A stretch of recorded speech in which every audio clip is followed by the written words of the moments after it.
ఓం నమో నారాయణాయ. వారాహి అమ్మకు నమస్కారం చేసుకుంటూ అమ్మవారి దయ, ఆమె చల్లని చూపులు మనందరిపై ఉండాలి అని చెప్పి మనస్ఫూర్తిగా కోరుకుంటూ ఈరోజు వీడియో స్టార్ట్ చేస్తున్నాను ఫ్రెండ్స్. ఇక ఈరోజు వీడియోలో మనం చూడబోయేది ఏంటి అంటే, మనం ప్రతిరోజు వారాహి అమ్మవారిని ఎంతో ఇష్టంగా పూజిస్తూ ఉన్నాం కదండి. అలాగే అమ్మవారికి ఇష్టమైనటువంటి రోజులలో శుక్రవారం, మంగళవారం, ఆదివారం, పౌర్ణమి, అమావాస్య, పంచమి, అష్టమి తిథులలో మనం చేసే పరిహారాలు, పూజలు, స్విచ్ వర్డ్స్, ఏంజల్స్ నెంబర్స్, బీజ మంత్రాలు ఇలాంటివన్నీ కూడా మనకు చాలా చాలా మంచి గొప్ప ఫలితాన్ని తెచ్చిపెడుతూ ఉన్నాయి. అలాగే ఈరోజు శుక్రవారం. ఈ శుక్రవారం రోజున మనం చెప్పుకోబోయే ఒక చిన్న పరిహారం అండి. ఈ పరిహారం ఎందుకు అంటే, ఈ కాలంలో మనం చాలా ఆర్థిక సమస్యలతో చాలామంది బాధపడుతూ ఉన్నారు. అలాంటి వారు ఇటువంటి సమస్యల నుంచి బయటపడడానికి శుక్రవారం రోజు తులసి కోట దగ్గర ఈ విధంగా చేస్తే తప్పకుండా మనకున్న సమస్యలన్నీ కూడా తీరిపోయి మనం అదృష్టవంతులుగా మారిపోతామండి. ఎందుకంటే శుక్రవారం రోజు తులసి కోట దగ్గర ఈ విధంగా కనుక మనం చేస్తే మనకున్న ఆర్థిక సమస్యలన్నీ తీరిపోతాయి. అది ఏ విధంగా చేయాలి, ఎలా చేయాలి అనే విషయాన్ని ఈరోజు వీడియోలో మనం పూర్తిగా తెలుసుకుందాం. మామూలుగా మనం శుక్రవారం రోజు ఏంటి అంటే, ప్రత్యేకంగా మనం పూజలు చేస్తూ ఉంటాం అమ్మవారికి. మనకున్న సమస్యలన్నింటి నుంచి మనకు విముక్తి కలిగించడానికి, మనకున్న చెడు నరదిష్టి, చెడు శక్తి అవన్నీ తొలగిపోయి ఆర్థిక సమస్యలు అనేటివి మనకు మెరుగుపడాలి అని చెప్పి ఇలాంటివన్నీ చేస్తూ ఉంటాము.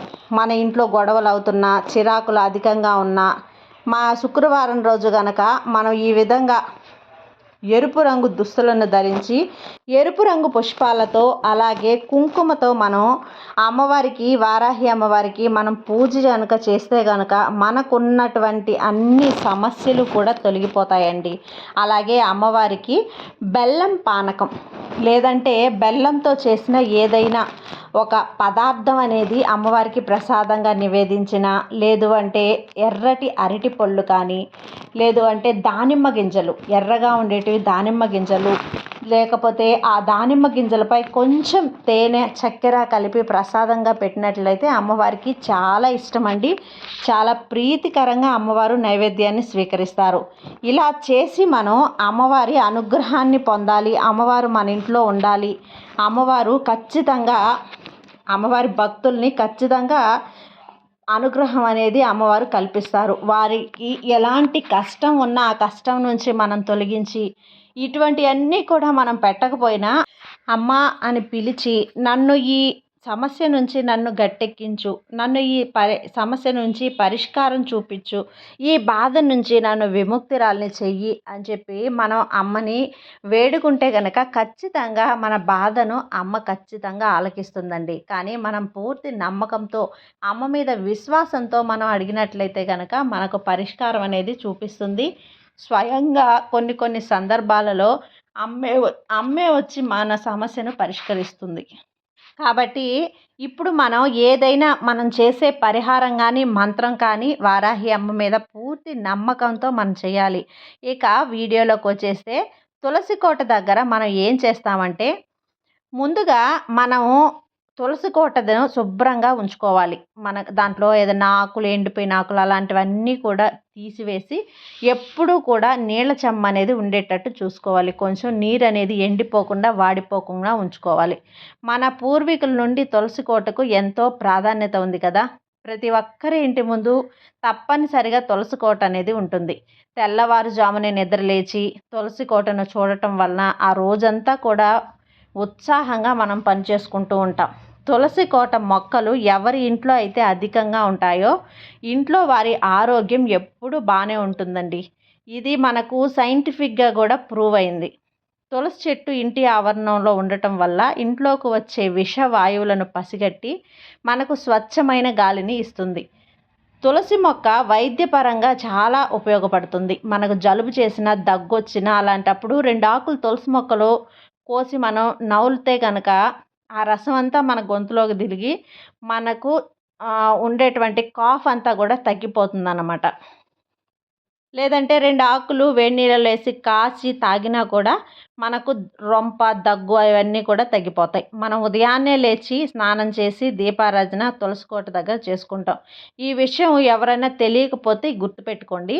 మనం ఏ పరిహారం చేయాలి అనుకున్నా కూడా ఆ రోజు సూర్యోదయానికి ముందే నిద్ర లేచి ఈ పరిహారాన్ని చేసుకోవాలి. ఇలా సూర్యోదయానికి ముందే నిద్ర లేచి స్నానం చేసి దీపారాధన చేసుకోవాలి.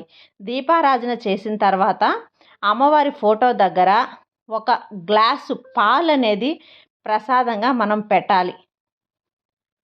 ఆ తర్వాత తులసి కోటను శుభ్రం చేసుకొని చక్కగా తులసి కోట చుట్టూ ముగ్గులు వేసుకొని పసుపు కుంకుమలతో అలంకరించుకొని దేవుని ఫోటో ముందు మనం పెట్టిన పాలను తీసి ఇప్పుడు తులసి కోట చెట్టు మొదట్లో పోస్తూ మీ సమస్య తీరిపోవాలి అని చెప్పి ఇలా పాలను తులసి చెట్టుకు పోసిన తర్వాత దీపం పెట్టి ధూపం చూపించాలి. ఈ విధంగా మనము ఆ వారాహి అమ్మవారి ఫోటో ముందు పెట్టిన పాలను తులసి మొక్క చెట్టు మొదట్లో పోయటం వల్ల తప్పకుండా మీ ఆర్థిక సమస్యలన్నీ తొలగిపోతాయి.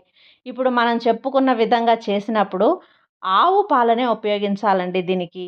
గేదె పాలను అస్సలు ఉపయోగించకూడదు. అవి కూడా పచ్చి పాలను. మనం కాచి కాకుండా పచ్చి పాలను మనం ఈరోజు సాయంత్రం అమ్మవారికి సంధ్యాదీపం వెలిగించిన తర్వాత ఆవు పాలను ఒక గ్లాసులో తీసుకొని అమ్మవారి ముందు పెట్టి రాత్రి మనం నిద్రపోయేలోగా 8 గంటల నుంచి 9 గంటలలోగా వచ్చే శుక్రహోర టైంలో కానీ ఎంత పొద్దుపోయాక చేస్తే అంత ఫలితం కాబట్టి వారాహి అమ్మవారి పరిహారాలు కాబట్టి మీరు నిద్రపోయే లోపల ఆ పాలను తీసి తులసి చెట్టు మొదట్లో పోసి ఆ తర్వాత పడుకోండి. ఇంతవరకు కూడా మీరు నాన్ వెజ్ తినకుండా పీరియడ్స్ టైంలో లేకుండా ఎలాంటి మీరు కొంచెం నిష్టతనం అనేది లేకుండా చేయొద్దు. బాగా నిష్టగా ఉండి ఈ పని చేసిన తర్వాత మీరు తర్వాత తినొచ్చు. ఆ పాలు తీసి చెట్టు మొదట్లో పోసిన తర్వాత కావాలంటే మీరు నాన్ వెజ్ అయినా తినండి. కానీ మీరు నాన్ వెజ్ తిని పీరియడ్స్ టైంలో ఉండి మాత్రం ఈ పని అనేది చేయొద్దు. ఖచ్చితంగా మీకు మంచి ఫలితం అనేది ఉంటుంది. ఆర్థిక పరంగా మీకు అన్ని సమస్యలు తొలగిపోతాయి. ఆరోగ్యపరంగా మీరు అన్ని సమస్యలు తీరిపోయి మీరు మెరుగుపడతారు. మీ ఆరోగ్యం కూడా కుదుట పడుతుంది. కాబట్టి తప్పనిసరిగా ప్రతి ఒక్కరూ ఈ శుక్రవారం రోజు ఈ విధంగా చేసి చూడండి. ఈ శుక్రవారం అయిపోయిందండి మేము వీడియో చూసేలేకే. మళ్ళీ మేము ఎప్పుడు చేయాలి, ఎప్పుడు చేసుకోవచ్చు ఈ పరిహారం అంటే వచ్చే మంగళవారం రోజైనా చేసుకోవచ్చు. లేదు అంటే ఆ తర్వాత పైగా శుక్రవారం అనేది కూడా చేసుకోవచ్చండి. మీకు ఇలాంటి సమస్యలు మీ ఇంట్లో గొడవలుగా ఉండి మీ ఇంట్లో మనశ్శాంతి లేకుండా మీ పిల్లలు మీ మాట వినకుండా ఆర్థిక పరంగా మీ చేతిలో ఒక రూపాయి అనేది లేకుండా మీరు కష్టాలు పడటం, మీ ఇంట్లో చికాకుగా ఉండటం, మీ మనశ్శాంతి లేకుండా ఉండటం ఇలాంటివన్నీ జరిగేటప్పుడు ఈ విధంగా చేసి చూడండి ఫ్రెండ్స్. తప్పకుండా మీ అన్ని సమస్యలకు ఇదే పరిష్కారం అవుతుంది. నమ్మకం మీకే వస్తుంది. అది ఫ్రెండ్స్ ఈరోజుటి వీడియో. ఈ వీడియో కనుక మీకు నచ్చినట్లయితే లైక్ చేసి సబ్స్క్రైబ్ చేయండి. అలాగే మరికొంతమంది భక్తులకు షేర్ చేయండి. సర్వేజన సుఖినో భవంతు. జై వారాహి మాత.